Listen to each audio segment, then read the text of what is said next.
The Light and Dark saga came to an end with the Final Shape expansion, closing a storyline 10 years in the making. With such a long storyline finishing up in this expansion, it's time to see if it was up to the task to give it the ending that everyone was hoping for. Hello guys and welcome to HZRD Reviews, and we'll be reviewing the Final Shape in this video. Now this review will be going over a lot of the story elements along with the Pale Heart and other aspects that were provided within the Final Shape, and it will have some spoilers in it, so do be advised before you continue on watching. So first thing that I want to start off with is obviously the storyline as well as the campaign itself. Like always, I do go through it on legendary mode, and the difficulty, like as before, had felt really good. It was challenging but wasn't overwhelming as expected, and the boost in power level with the new exotic armor guaranteed is just that nice cherry on top that I always would recommend to anyone who's going through it to have an actual engaging time with it, regardless on how experienced you are within FPSs, especially if it is, a considerable time that you've already put into Destiny before going into the Final Shape campaign. Now, the story itself, the campaign, was great. The story beats really felt like we were going through the beats of the Red War.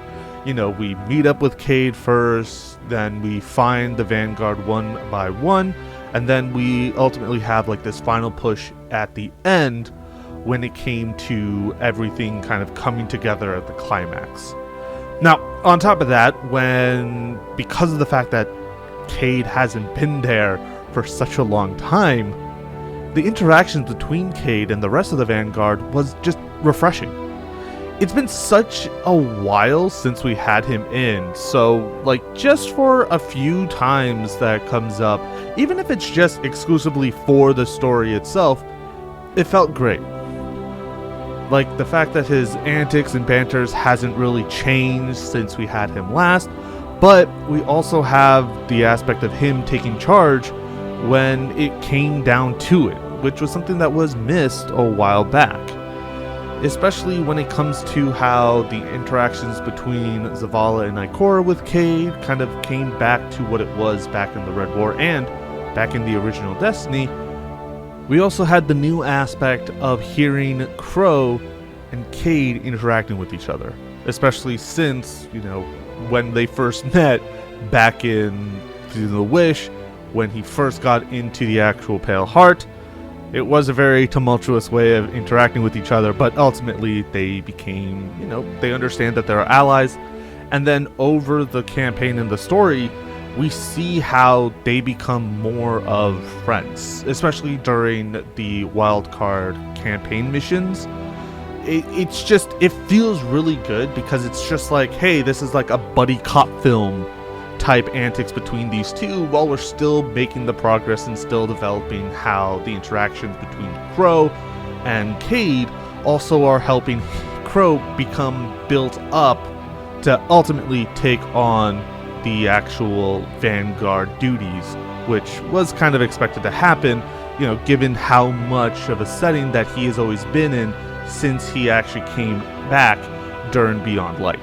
The main part that I like that when he becomes the Vanguard, Cayde actually just, is giving that acceptance to him. It's not like he's taking it for himself or someone else is doing it.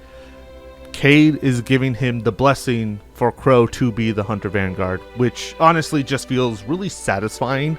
And honestly, I think the only way that I would have actually accepted it. No lie, it would have been nice to have, everyone else around, but Cayde explicitly giving that honor to him just feels right and just feels perfect for that situation. Now, even though I have been really talking primarily about Crow and Cayde and how their interactions, it doesn't mean that I don't want to also kind of talk about how Ikora and Zavala have kind of changed during the entire campaign. Now, obviously, first sticking with Ikora in the beginning is kind of going what has happened way beforehand, at the previous expansions, the previous seasons. If you actually play through those, you will see how Ikora has changed over time with the different experiences that she has and having what's going on in regards to that. So, for example, like I said with Ikora, she becomes more hopeful when Cayde comes back, because initially her belief in her original fire team with Zavala as well as Cayde 6 was affected back in Forsaken, and obviously she had the nightmare in Season of Nightmares that we saw that looked like Cayde 6. And so the fact that he came back in and kind of wanted to like mend things together to be the original fire team that she lost ultimately, it further really cements her belief in her fire team and wanting to make sure that everyone is safe and the Traveler is able to help out, making sure no one else, dies and goes away where they'll be missed. Now, obviously, when it comes to Ikora being more believing in the Traveler, Zavala starts to actually become more desperate and actually more reckless the longer he relives this time within the Pale Heart. Because he goes through, he feels his old memories, he's like losing more faith within the Traveler, especially since we really see it start to come ahead when the Witch Queen happens, when they find out that, oh, Savathun didn't take the light, she was given the light by the Traveler, really shaking up the belief that Zavala had initially that humanity was chosen because they were the strongest. And that aspect of just kind of feeling that desperation, trying to figure out like how to do it and how to kind of stop the witness, it takes a lot for him to get to that. It takes him to the point where his ghost, Tarj, ultimately sacrifices himself for Zavala, for him to realize that he shouldn't be relying just specifically on the Traveler and the light and trying to grasp at straws to keep it safe, but also to kind of rely on his allies, because ultimately they're the one that were helping him out in the end, especially after when Tarj gets destroyed.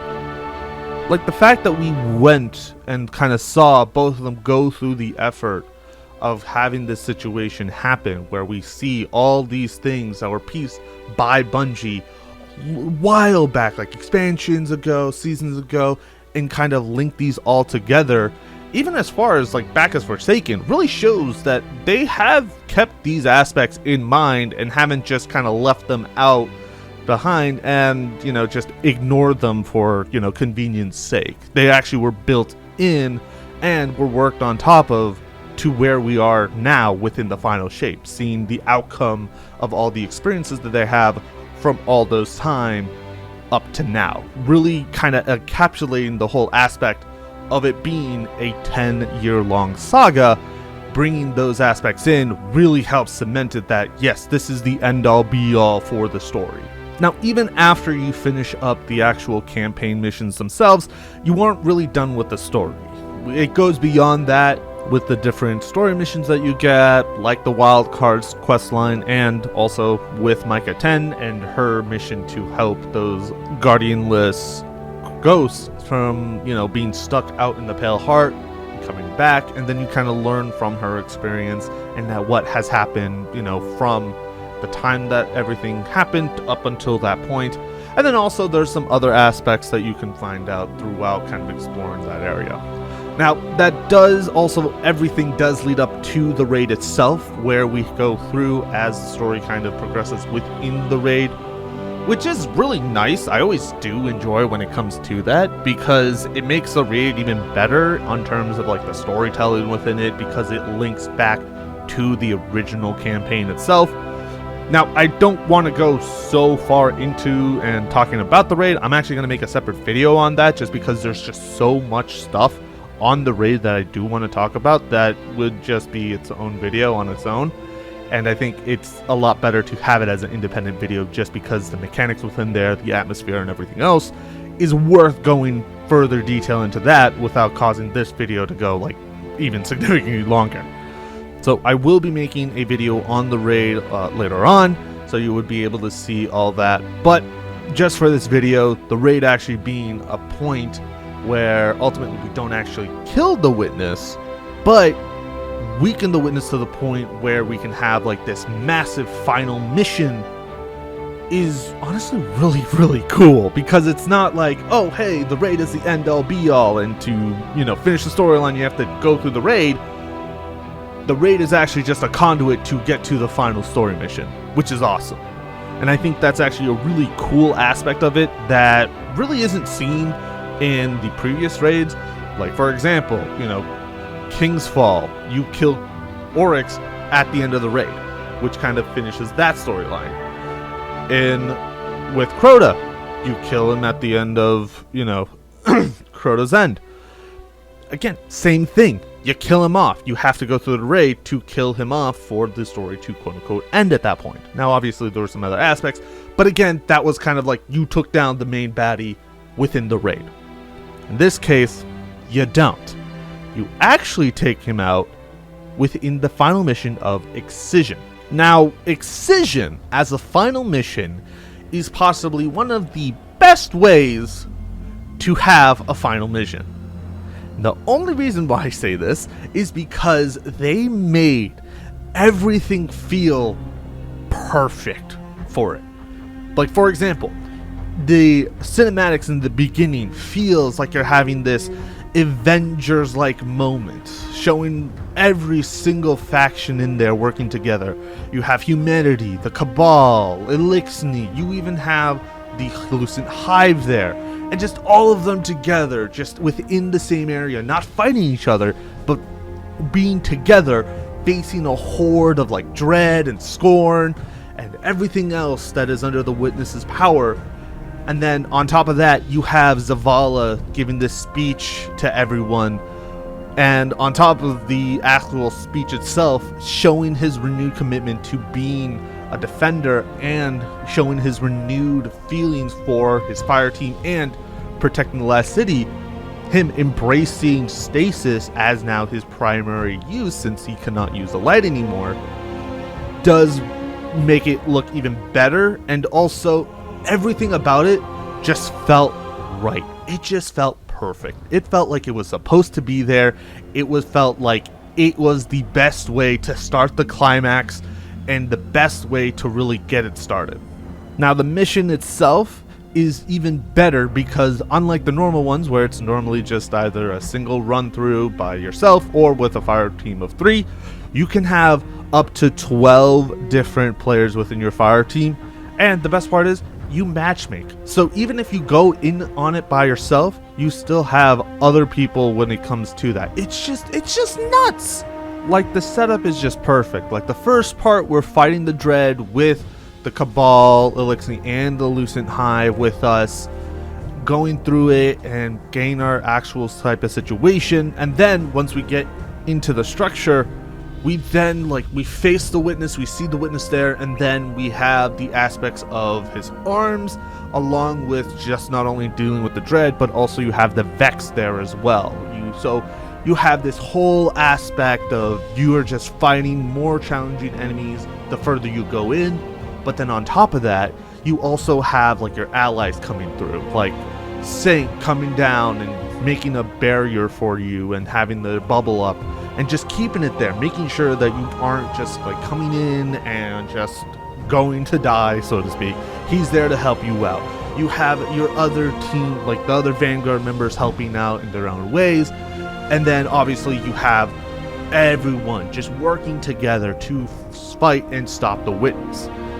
Ultimately, we deal the final blow, we kill the Witness, but it comes to the cost of our ghost, which is then when Cayde comes in to help us and help the ghost by sacrificing his light, allowing us to be able to continue being guardians and ending the Light and Dark saga for good, making it so that anything afterwards were aspects of a new journey, of a new cycle, and for a new, future for humanity and the coalition that was created between the Cabal, the Hive, the Elixni, and the Guardians and the Last City. So from there on out, everything is new, and it feels right. It feels satisfying for an ending. After 10 long years, 3 of which we haven't even really seen the darkness, and then the darkness comes in and becomes a massive situation with the Witness after Witch Queen, it ultimately just feels right because it was a massive force that we went up against, and it was a massive way that we took it down. And I think ultimately having all that and kind of finishing off the witness was much better than I ever expected. Like, don't get me wrong, I was hoping for some kind of level of like excitement and intensity, but I was not expecting it to be on this level, which honestly just felt great. And the storyline itself has possibly been the best since Forsaken and Witch Queen, and making sure that every single major story that we had since 2014 when Destiny first came out was brought at a satisfying end and kind of tied it all up in a neat little bow.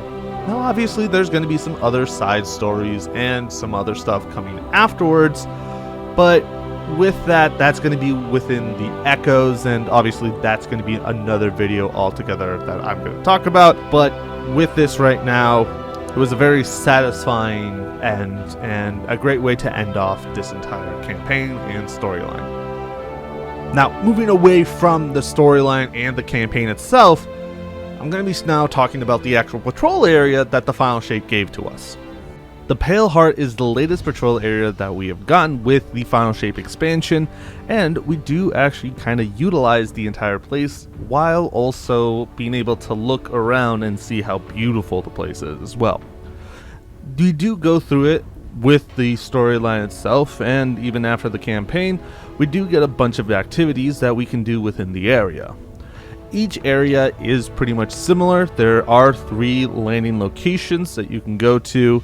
There's a lost sector within each location, as well as 2 activities called cysts, and the Pale Heart's version of a public event, the Overthrow. Now, the Overthrow is a 4-stage activity that you can do either solo or with a group of friends that will give you weapons, boost, and ghost reputations as well. Now, each area for the Overthrow has 3 different bosses that you can get after you do the 3 initial stages, meaning that you can fight up to 9 different bosses throughout all 3 areas, which is actually kind of nice, especially since the last time that we had anything of this sort of magnitude was, and this is just the first thing that's coming to my mind, is the Escalation Protocol, where instead of having 3 different areas, each with 3 different potential bosses, we have 2 areas, and the final boss being something that just swaps over on a weekly basis, which kind of really ruins the aspect of Escalation Protocol when you look at it from the actual Overthrow system. And on top of that, there isn't any time limit, meaning that even if you're on your own, you're not going to run out of time, you're not going to lose the progress that you've gotten, and you're able to still go through the full thing without any issues whatsoever. Which is honestly a really cool thing, and something that I really wish that we had on the other locations. Because as much as the public events are nice to have, the fact that they are timed does kind of restrict you to either focus exclusively on this event or pray that you have other people coming in. And the fact that by default the Pale Heart doesn't have that patrol matchmaking like the other patrol areas do, it does make it a lot easier when you don't have that timer, so you're not rushed and having to focus on just doing that aspect. You can still kind of explore around the area while still gaining progress towards that Overthrow, which is honestly a really nice thing, and does make it a lot less of like a hassle and more of just, oh hey, free opportunity to get more stuff. Now obviously beyond the actual main areas, there are little small crevices and other side locations that you can go to, and a bunch of collectibles like feathers, traveler balls, and little bits of bonus areas that you can gain extra rep if you're doing like a specific location or gain specific information regarding a memory or other aspects of that. And honestly, the amount of stuff that you can do within the Pale Heart is a lot, and I'm actually very happy that it's a lot, because it doesn't make it where you only have one thing that you can do and then after that it's just done and over with. You have multiple aspects to each area, so even though you may be done with one area, you do still have a lot of exploration that you can do in the other areas, just so that there is a lot more stuff that you can find, especially since the whole place itself is actually very, very aesthetically pleasing to look at. every area has its own feel of dynamics, as well as has a different kind of atmosphere around it. Like, for example, the landing, which is the main area, you're going to be next to kind of like the city, the outskirts of that. The blooming area will be where the actual major tree is that you see, where you actually meet up with Ikora in the story. And then the last area, the impasse, is where you see the massive stone pillars, the stone structures, kind of showing off the backdrop of like the Cosmodrome, as well as seeing like this is the final area before getting to the Witness, which honestly is really cool because it does progress each area with its own aspects of those locations as well. So it's not just same generic thing with slightly different set pieces. Each area has its own major set piece, as well as a different atmosphere to match it, which is just a really nice thing when it comes to it, since it's not just, oh, this area has cool structures, but it just feels like the same area as previously. It actually feels like a completely different area. Now, along with the Pale Heart itself, we also get a new strike called Liminality. Now, the strike itself is really cool, and you actually go through it in the story itself. So you have already an introduction when it comes to it, and so you can see that you're going through this area. You see there's different dynamics to it, like the running mechanic that you have to do, like the obstacle courses, and also my personal favorite, the little mini city that you can go through and walk around while being able to still have all this little fighting all over the place. And it feels like each major section has a lot of detail, design, and motion in regarding what's there. It's not just there because it's here's a filler. You actually have a reason to do so, which is why it feels really good within the story. And honestly, I don't mind it being reused as just a regular strike system, which is honestly something that you don't really say a lot of for other locations. Maybe I think the other one would be the Hypernet Current, I think, is the only other option that I would say kind of fits the same thing, where it's like you have to go through it as a strike, but it does still feel really good on its own. Now, with that being said, this was created by a designer who was also a multiple time Conquer Guilder. And so, with the aspects of this in mind, this being also a Grandmaster strike, I wonder how that's going to feel, because as of right now, the recording, Glassway's just been the first one to come out for Grandmaster, and we're going to be taking a little bit of time before we get to there, so I can't wait to see how bad it gets, because obviously the person that created it really wants you to suffer, and I can't wait. I really can't. Now, I want to go over the Prismatic subclass last, just because, honestly, it's actually really cool. The fact that we have the ability to use just a combination of dark and light aspects and fragments is honestly amazing. It being a Prismatic Hunter is just great, because one, it's super overpowered as all hell, being the best ad clearing as well as damage dealing that you can have within a single subclass. But outside of that, I can run builds that I normally do, but be able to engage with them in a lot more unique ways, using the same exotics that I had beforehand, but being able to increase either effectiveness in terms of utilizing like better melees, or utilizing different types of grenades that will help a lot better, make it a lot more effective. It is a very good thing that they kind of brought this in, especially since the way that you can do the build crafting with this, on top of the amount of dynamics that you have, and also with like 90% of what I normally use as just a regular hunter already within there, there is a very little chance that I would actually swap to something else, unless the situation for some reason calls for it specifically.